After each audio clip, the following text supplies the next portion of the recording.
হয়েছে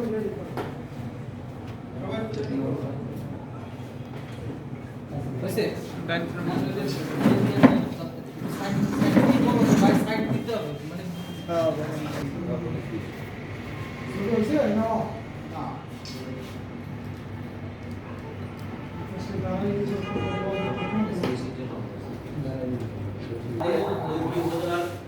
কৃতি সন্তান মার্কা প্রবাসী মার্কা আওয়ামী লীগের সম্মানিত সভাপতি এবং কাপুরিস মার্কার দক্ষিণ উপজেলা পরিষদের নির্বাচনের প্রার্থী জনাব কাউসার আমিন হাওলাদার আজকে এই দুর্নীতি ক্লাবে সাংবাদিক সম্মেলনে উপস্থিত হয়েছেন এবং যারা এই ক্লাবে উপস্থিত হয়েছেন সবাইকে আমি দক্ষিণ ক্লাবের পক্ষ থেকে ধন্যবাদ জানাচ্ছি এবং কাউসার আমিন ভাইকেও আমি ধন্যবাদ জানাচ্ছি এবং তার সাথে যারা আসছে তাদেরকে সবাইকে ধন্যবাদ জানাচ্ছি।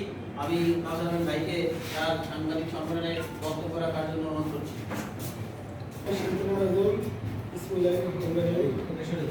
আমি অতি উপজেলার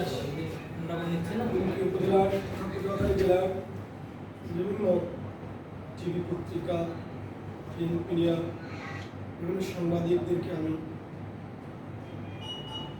আপনাদেরকে অনুরোধ করেছি আপনাদের সাথে দুটো কথা বলতে চাই সংবাদ সম্মেলনের মাধ্যমে। প্রার্থিতা যাচাই বাছাই বৈধতা হয়েছে, আমার প্রতীক বরাদ্দ হয়েছে কাপ্রিস মার্কা প্রতীক। আমি কাউসার আমিন হাওলাদার জীবনে বহু সংগ্রাম বহু যুদ্ধ করে আমি আমার জীবনে আমি প্রতিষ্ঠিত হয়েছি এবং আমি ছোটবেলা থেকে সমাজের জন্য মানুষের জন্য মানুষকে ভালো রাখার জন্য আমি সবসময় কাজ করে যাওয়ার চেষ্টা করি। তার ধারাবাহিকতায় নির্বাচনে আমার অংশগ্রহণ করা হয় মানুষের জন্য, সমাজের জন্য, মানুষের জন্য কিছু করার আকাঙ্ক্ষায়। আপনারা জানেন আমি বহুদিন প্রবাস ছিলাম। আমি আমার অত্যন্ত দুঃখ নিয়ে বলতে হচ্ছে আজ একাধিকবার আমাকে খুন করার চেষ্টা হয়েছে। সকালবেলা ঘুম থেকে ওঠার পরবর্তী কিছু সময় শুনতে পেলাম মুরাদিয়া বড় অফিস বাজারে আমার দুই আত্মীয়কে কাপ্রিস মার্কার দুই সমর্থকদেরকে মুরাদিয়ার মেহেদি মিজান যিনি অন্য প্রতীকে নির্বাচন করছেন তার সমর্থকরা প্রায় 20-25 জন মিলে অনেক মারধর করে। আমার সেই সমর্থক দুমকি স্বাস্থ্য সেন্টারে ডাক্তার দেখাতে এসেছেন এবং তাকে উন্নত চিকিৎসার জন্য বরিশালে পাঠানো হয়েছে। আমি নামাজের জন্য প্রস্তুত হয়েছি, জুমার নামাজের জন্য প্রস্তুত হওয়ার পরবর্তী সময় আমি একটি মসজিদে নামাজ পড়ি এবং আমি অন্য একটি মসজিদে মুরাদিয়া 2 নম্বর ওয়ার্ড কাবিল হাওলা একটি কাবিল হাওলা যেই এলাকাটি আছে একটি মসজিদে আমি নামাজ শেষে মুসল্লিদের সাথে আমি কুশল বিনিময় করতে যাই। আমি আমার কুশল বিনিময় শেষে আমি কাবিল হাওলার যে রাস্তাটি আছে সেখান থেকে আমার ব্যক্তিগত গাড়িটি নিয়ে প্রাইভেট কার গাড়িটি নিয়ে আমি আসতেছিলাম। আসার পথে আমি ফোনে কথা বলতেছিলাম, চিৎকার করছে। আমার সাথে এক বড় ভাই ছিলেন, তাকে আমি সামনে নামিয়ে আমি আবার দুমকির উদ্দেশ্যে রওনা হই।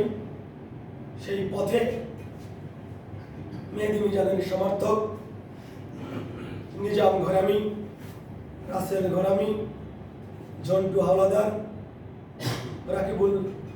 রাকিবুল হাওলাদার রকি সব প্রায় 15 জন আমার পিছন থেকে আমার গাড়িটিকে আঘাত করার চেষ্টা করে। আমার একটি আঘাত গাড়ির গ্লাস খোলা ছিল, আমার হাতে একটু লেগেই লুকিং গ্লাসে লেগে আমার গাড়ির গ্লাসটি নষ্ট হয়ে যায়।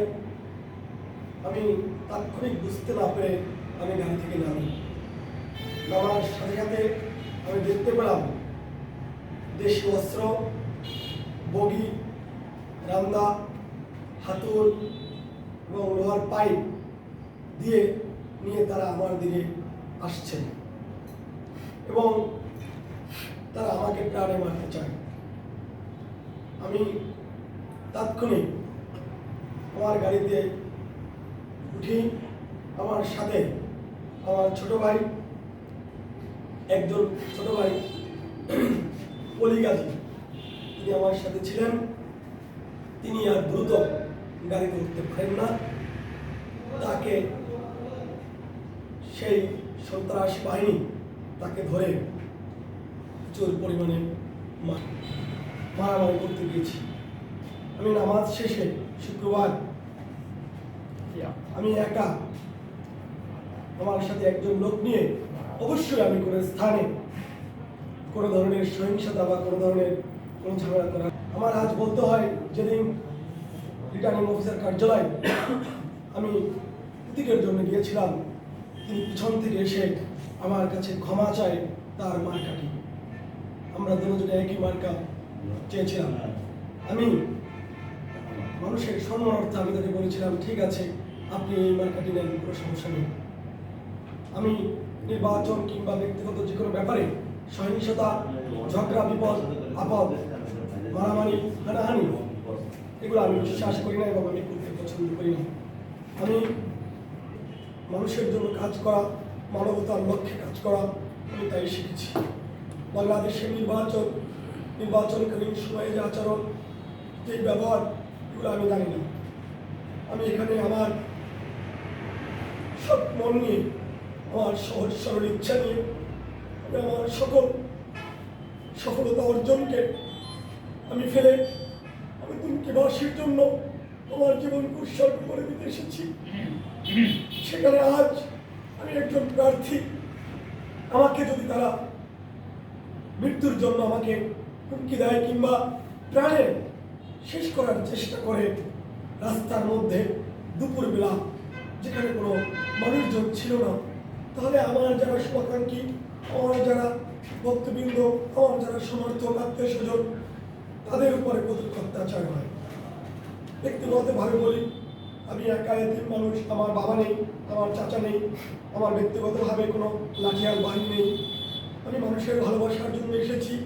আমি বিশ্বাস করি বাংলাদেশের গণপ্রজাতন্ত্রী বাংলাদেশের মাননীয় প্রধানমন্ত্রী জননেত্রী শেখ হাসিনা সুষ্ঠু অবাধ নির্বাচনের জন্য তিনি প্রতীক তুলে দিয়েছেন। আমি বিশ্বাস করি বাংলাদেশের